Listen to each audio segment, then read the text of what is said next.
Okay, and if you could state your name and birthday, and I guess when you came to Ashland, and if it's in your hometown, then what your hometown is. All righty. I'm Madge Carter. I have a PhD in educational psychology, and I've been in Ashland 50 plus years, and we are going to have a group on the 50-year mark who are going to be in a big picture, I think. But at any rate, I came to Ashland as a bride, really, and it came from a very small town, Bowling Green, Virginia, which had like 500 people, which also meant that you had to be very good because everybody in town knew what you were doing. And it was a very quiet little town. When I came to Ashland, I found that not only was it a quiet little town, but it was also a very, very active town. And one of the first things that I became involved in immediately was the Lance and Bridle Club, which was a horse club, a riding club, and we did fox hunting, and it was fun because there were no bars. You know, now you can't fox hunt because there's no place to really fox hunt unless you go up Deep Run, which is a Richmond one, and they have an area. And after all of these, what we would do would go to Frankie and Ed Gilman's, and we had this huge black I don't know what you call it, but enormous thing, and made Brunswick stew. And in the Brunswick stew, we had something you can't use now because of various health things. We had squirrels and rabbits and chicken and 1,000,000,000 vegetables. Had a wonderful, wonderful time with that. And it was, unfortunately, our last leader died with cancer, actually, and the club began to go apart. And I happened to be one of the ones who were left for one of the original, not trustees, but anyway, one of the people there. And we decided to sell the land, and out of the monies that came from that, we set up a fund with the interest, so that small course clubs, which we were too, will have monies in order to use for different activities. That was really, really nice. And the next thing I wanted to talk about was the let's see what I put next. Was the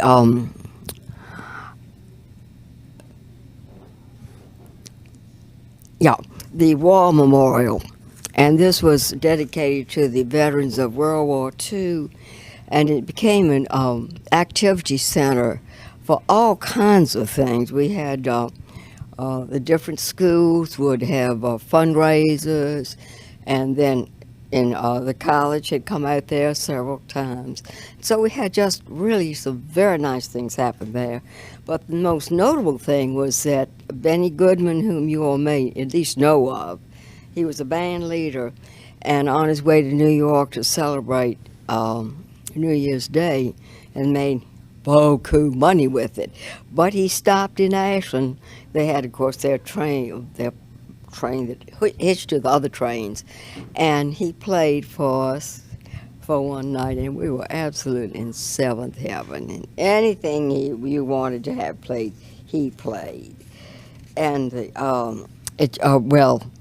people who remembered it with a great deal of enthusiasm and memorable times. And the third wonderful thing in Ashland was the Village Theater. And this was a very small theater, and it was in the upstairs of the what we call Old Henry Clay School, which was 2 stories, and it was wood. So we had the Village Theater there, and all of the thespians, all of us acted, did the sets, did everything, and just had a wonderful time. And one of the professors from here, Merrill Munyon, who was quite a thespian, loved it. But he was an interesting person because he was a bachelor, and he was perfectly comfortable with married women, such as I was. But if they were single women, he he was afraid. He was afraid, so he didn't do anything about that.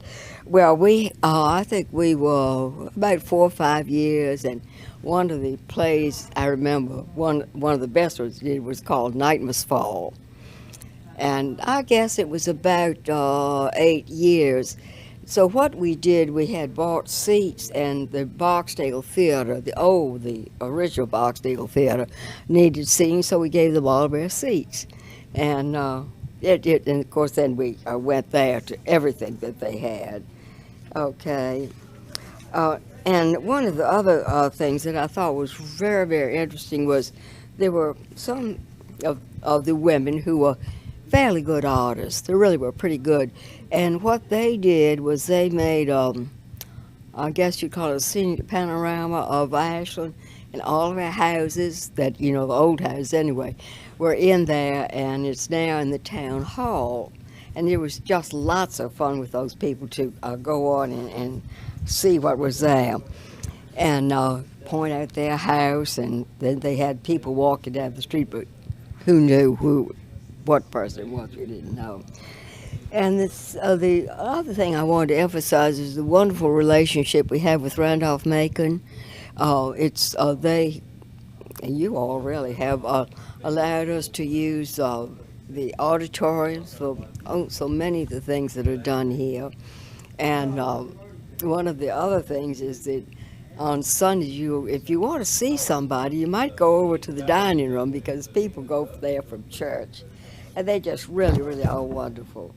And one of the wonderful things about this is that you have the Cobb Theater, and it's reasonable for college students and for people who are retired. And the plays they have are magnificent. They do a good job. And way back, Jack Witt, who was a sculptor and, of course, painter too, was head of the drama department, so he brought some really, really good plays in. And how fortunate we are, and we like to give a bow to Randolph-Macon for all the things they've done for us. Well, in every small town in the country, there also always are real characters. And the one I'll talk about first, it was Jimmy Rake Leaves. And he was, as you can tell by what he did, and he was just a character. He didn't care what he wore. He loved everybody. There's no one there he was everybody's friend, in other words. And then the two that are most connected with Randolph-Macon were connected. Both of them have died. Were what's his last name? But anyway, and then Snookums. Oh, I know. Was I've forgotten his last name.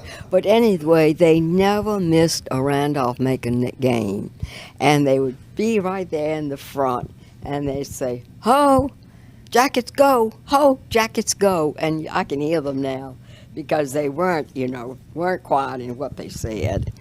Now, one of the meeting places in town happened to be a Mayberry's, and it was an ice cream parlor primarily. It had sandwiches, that sort of thing. And they employed borderline mentally challenged people, educationally challenged, not mentally challenged. And everybody went there. And one of the things they had, and I happened to have a cousin who came from California. There's nothing she liked better than sundaes, banana sundaes, any kind. And they were $1 or a little less. And I bet she had one every day the whole time she was here for 2 weeks. Who knows what she gained? It was just amazing. Now, one thing, our town has changed tremendously, as you know. We call the area down there the Nasty Mile because it has nothing but, fast food places. Well, the Hampton Inn does have nice things, and we have motels spread from one end of there to the other. But the interesting thing is that we have, of course, the Paramount King's Dominion, and I've forgotten how many people come in a week, thousands. And we really here in town very seldom notice it. I know that they stay at the motels and all, but you really don't see them.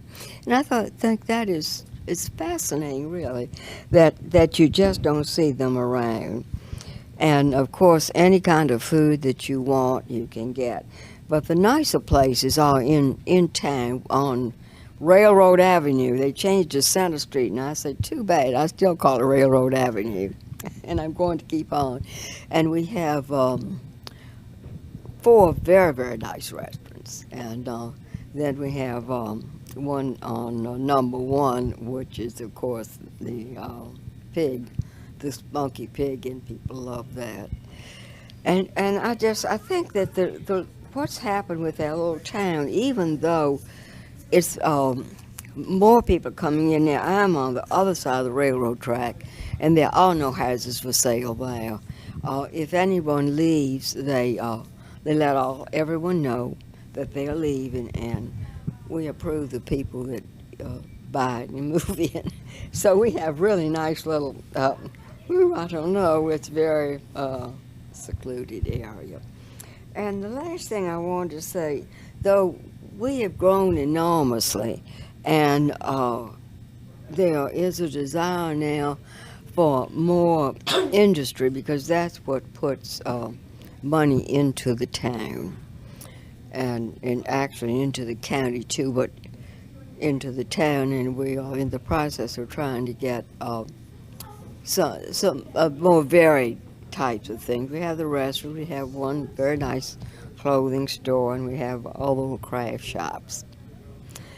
And I think that was about all I had thought of to tell you without going on into too much. I have a son who's a newspaper editor, and so we were to do a family history, and I did this 375-page. By the time he'd edited, it was 175, and left out a lot of things I wanted to say. But that's all right. And I thank you all so much for asking me, and any questions you want to ask me, I'm right here. Okay. Thank you. All right. Well, I was kind of wondering about, like, you said you've been here for 50 plus years, give or take. I was wondering, like, was the civil rights movement big around here, or did you notice any differences or anything about that, or? No, because Randolph-Macon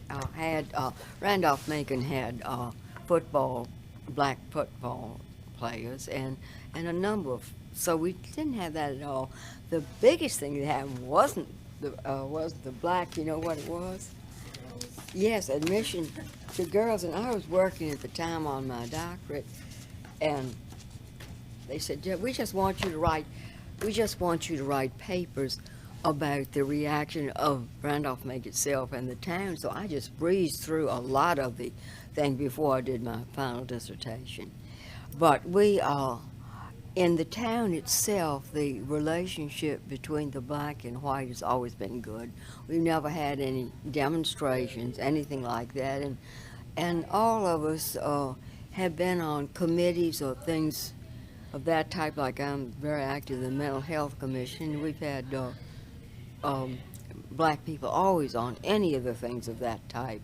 So I think there's the nicest relationship in Ashland, though it may not be in my very small hometown, because there's sort of a real distinction there, but there is not here. And a young lady is running for the town council, a black lady, and she is very versed and very, very educated as to the needs of the town. I don't know whether she'll be elected or not, but she would be very good if she were. And, like, going with that, I know that there are, like, different sections of town, I guess, like Berkeley Town and everything. Like, how is that based? Like, how are the schisms, I guess you would call them? What had happened there was where the black people settled originally, which was Berkeley Town. It tended to perpetuate itself. In other words, Cy, who worked for me, lived there, had one lovely little place on Berkeley. And of course, what happened was her daughter, when she lost her husband, came there and bought a place. So that, and they're very happy with themselves. Now we do have Shiloh Church, and that is the black church. And we have, I guess, in the last 5 or 6 years tried to really get, get together with them, not for services, because they have their services. And I happen to be Episcopalian, we have ours. But we have been able to set up a free clinic in my church, was the Episcopal Church. And Shiloh is taking the people who having the ophthalmologist see people at Shiloh. And we've had about 6 people who hadn't been able to read, to see enough to read. And they have gotten glasses and are now reading books of the paper. And the clinic that we have at my church is primarily, if we have 100 people, about 74 or 75 who come in. And we had one leave Wednesday who had come in, and she had all these teeth were gone, except she had literally had fangs. I've never seen it before. They stuck it like that, really, really bad. And we set her off this past Wednesday with a beautiful mouth and a beautiful smile. And so that is done by all of the black and the white and the Chinese and white, red, black, so forth. So I think that we're a well integrated community. Because there's no real difference, and on the town council you see that, because we always have at least one black person, and that is an elected thing. Another thing I was wondering about, I know like the railroad and the train has brought in a lot of different people to come into the town and everything, and I know there was that movie made, the Christmas Every Day one. What do you think the effect that has had on the town, or any at all? Or Well, I don't think particularly. We've all had our houses used, and I had the swing set up, and we just go with the flow, really. But it hasn't had any unusual effect. We've had 2 movies done here. One was not a movie; it was a short, and they are leaving Richmond area because they're asking for Richmond is asking for so much money, so that they've gone. I forgot where they've gone. Wasn't Williamsburg? Maybe I think it might be Roanoke, but they said they were not going to pay, those humongous fees, and that was too bad because it was income and work for people. But that was Richmond. We just let them come. We just let them come. We love that.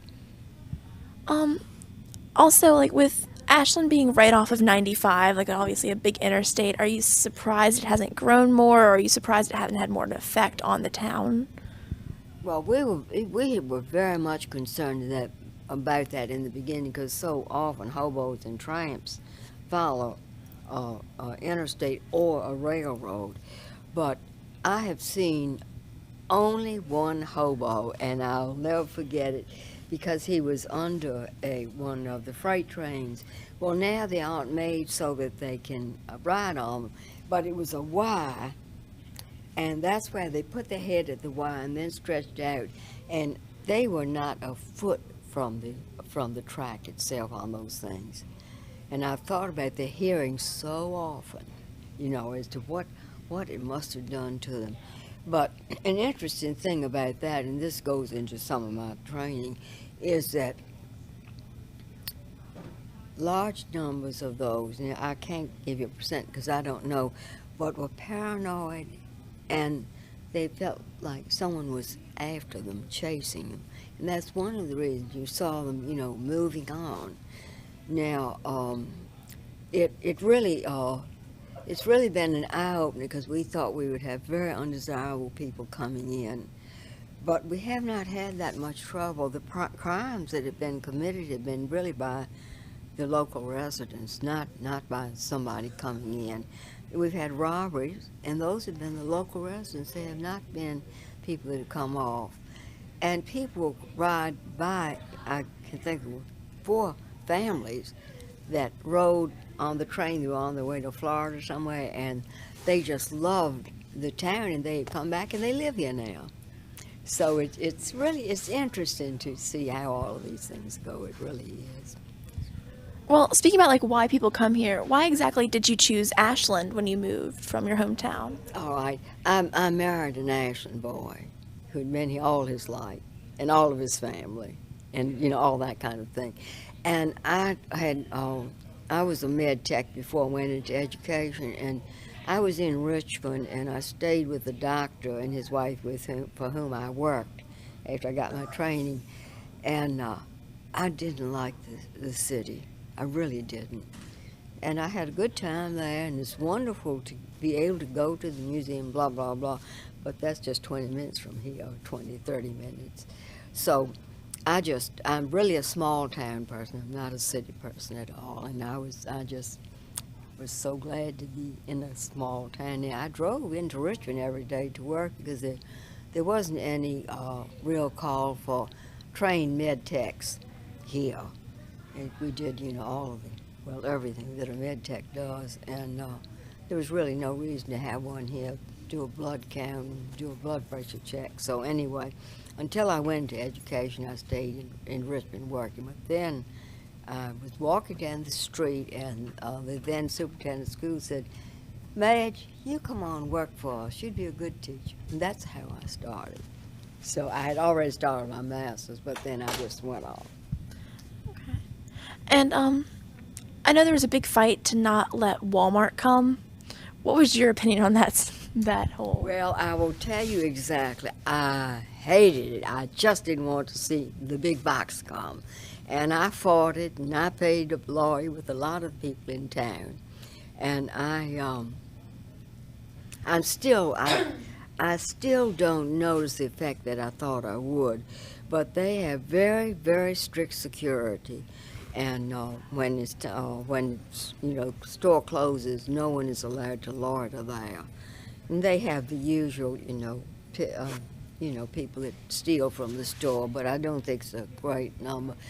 I have not been in there because I fought it so hard for so long, and the things that they have really were not the things that appealed to me.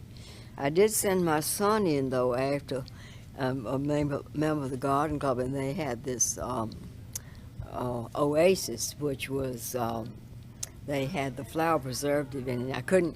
There was no place else to get it, so I didn't go in, but I sent my son in to get it. So I have to confess, it's good for the soul. So I did that, really. Well, like, and also with the Walmart thing, like, I've seen a Starbucks come up this year, and now an Arby's being built up Route 1. Why aren't people fighting these things? Have they just given up, or? Well, I think that just, it was a long time. It was expensive because we paid for a lawyer who wasn't very good. He really wasn't. Well, we, of course, had to pay.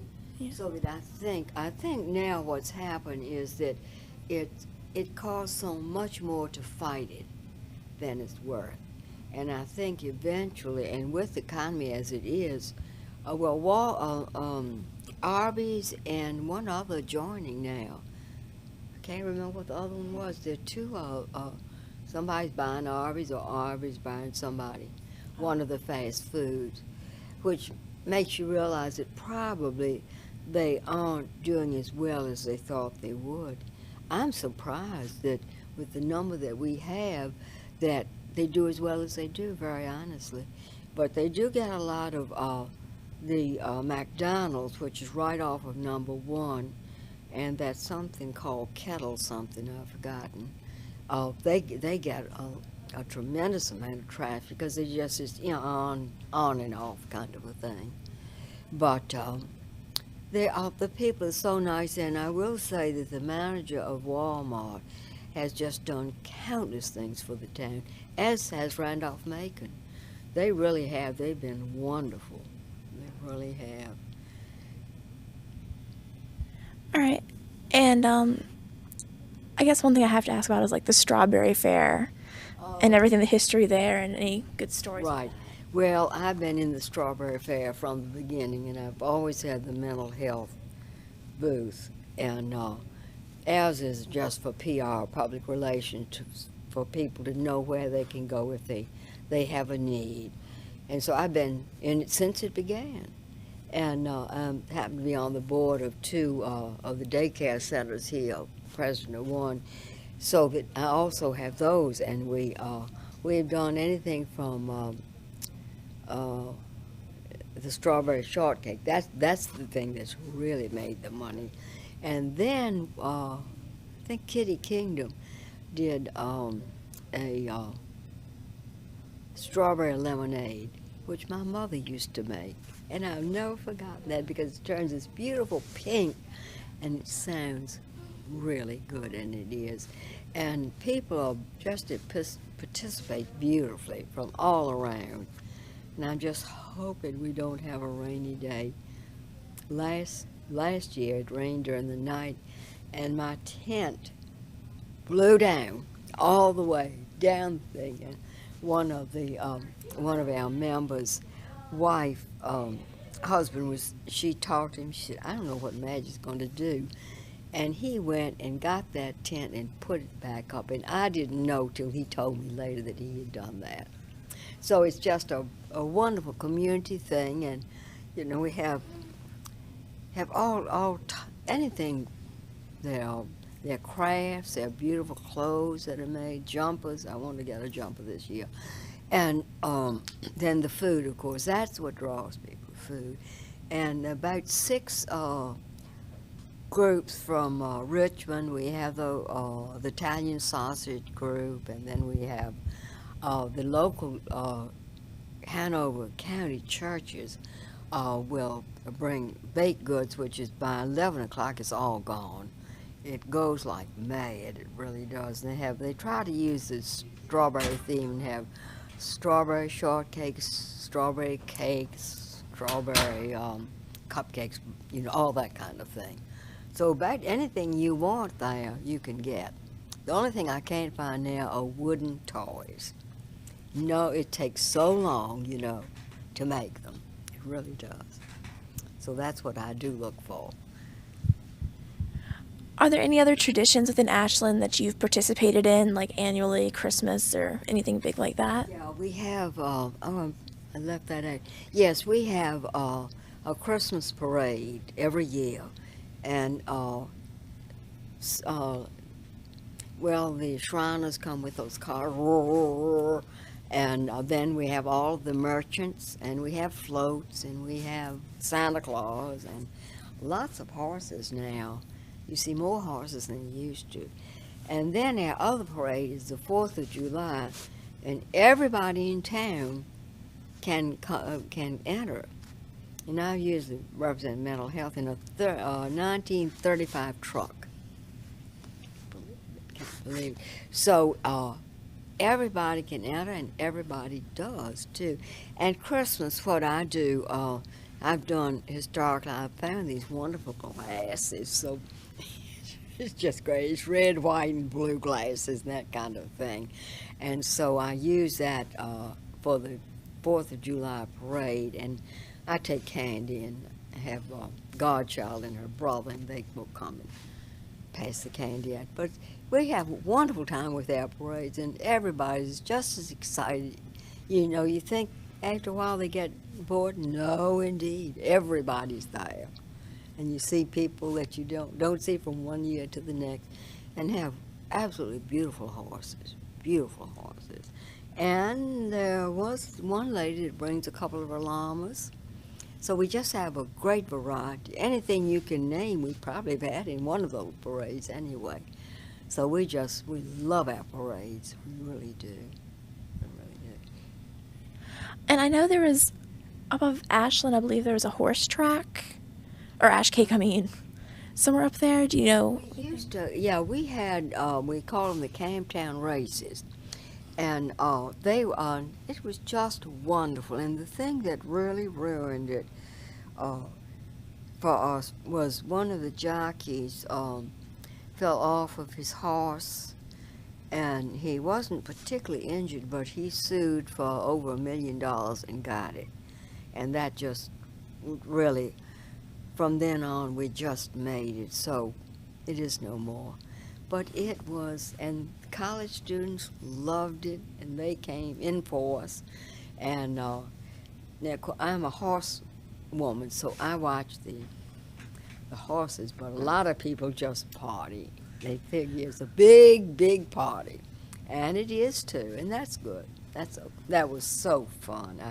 I hate to think that it had to, had to stop. So now I just look at the Derby, the Kentucky Derby. I have to satisfy myself with that. I can't think of anything else. Well, I know there are like well-established restaurants like the Iron Horse and Ashland Coffee and Tea is a little bit newer, though. Yes, the Ashland Coffee and Tea, and two of my very close friends were really concerned because we had to have a lot of stuff done, and they were really concerned they would be able to keep up. But as soon as the construction was done, and they every Friday or Saturday night we have wonderful people come in. Any kind of music that you want, jazz, bebop, country, and they, if you want a particular song, they'll always sing it. And that is really nice, and you can have dinner there or drinks or whatever you want. And so it's become very popular. It really has. And the Iron Horse on, I think, Thursday, Friday, and Saturday has either a pianist or a guitarist there. So they have someone there too. And the club car across the street, you can get sandwiches, and they have peppermint ice cream. And it is my favorite, so I always get the peppermint ice cream. And what's the other one? Suzanne's. Yeah. Suzanne's, and that's a real mean place. If you need to see somebody about something, go by Suzanne's because they'll be there. And one of the girls, what was she, a junior here maybe? Her mother stayed at the house because she'd had some leg problem, and she would. I went over several times to Suzanne's, and I saw her there, and she has a horse out here, wanted desperately, so she's now able to ride it, and just really a really sweet girl. She's from Richmond, not from away. But her mother was the best seamstress I ever saw in my life, so she said, "What can I do for you?" And I said, "Oh boy, don't ask me." So that was nice, so I really got to know a whole lot more about the college just by her being there and her mother. And that was about it, about town. Have I left any restaurant out? Oh, our little pub didn't make it. That's closed. So I'm sorry about that. I was hoping it would. But maybe somebody will open, do another one. But all the restaurants there are thriving now that are, open. Suzanne's, the Horse, Iron Horse, and the Henry Clay has wonderful Sunday brunches that people have begun going to. And then after church group, if I'm not going into town to dinner, I go to Randolph-Macon with them. And it's very good. I'm not a big eater though, so I don't get a whole lot, but I enjoy everything I get. I really do. And I guess speaking of Henry Clay, I'm not sure when it burned down, but do you remember? Were you around here when it burned down? No, that was long before I came. And for a while, it wasn't rebuilt. Excuse me.